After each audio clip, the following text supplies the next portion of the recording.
Hi friends, அனைவருக்கு அன்பு வணக்கம். நான் வாழை மூட்டில் நிற்கிறேன் பாருங்க. இந்த நேரத்தில் வாழைக்கன்றுகளை விடணும்னு சொல்லி ஒரு வீடியோ போட்டிருந்தேன். அப்போ நிறைய நண்பர்கள் கேட்டிருந்தாங்க, இந்த வாழை இலைகளை உங்களை விற்கலாமே அப்படின்னு. ஆனால் விற்கலாம், காசு கிடைக்கும். ஆனால் என்னை பொறுத்த வரைக்கும் அதை விடவும் அதிகமாக காசும் அதை விட அதிகமாக நல்ல பெனிஃபிட்னு நான் நினைக்கிறது என்னன்னு சொன்னால், இந்த கன்றுகளை வெட்டி நான் உரமிடுறதுக்கு முன்னாடி 10 நாளைக்கு முன்னாடி வெட்டி போடுங்க. இந்த மாதிரி வெட்டி இந்த வாழைக்கு இடையிலே போட்டு விடுங்க. ஒரு 10 நாள் கழிச்சு உரம் வைக்க வரும்போது நமக்கு ஒரு அரைக்கூட்ட சாணி அளவுக்கு பலன் தரக்கூடிய அளவுக்கு இது அழுகி நல்லதாக கிடக்கும். அதனால நீங்கள் இந்த இலையை விற்று வீட்டு செலவுக்கு ஏதாவது பண்ணணும்னா மட்டும் நீங்கள் கடைக்கு விற்றுருங்க. மற்றபடி உங்களுக்கு சொந்தமாக ஆடு மாடுகள் இருந்தாச்சுன்னா வெட்டி ஆடு மாடுகளை போடுங்க. அல்லாத பட்சத்தில் கண்டிப்பாக இதெல்லாம் வெட்டி போட்டு இதே வாழைக்கு உரம் போட்டு விடுங்க.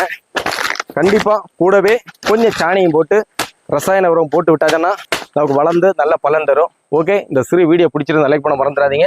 நீங்களும் இதே மாதிரி கடைபிடிங்க. அடுத்து இன்னொரு வீடியோவில் பார்ப்போம். அது வரைக்கும் அனைவருக்கும் நன்றி கலந்த வணக்கம். Bye by.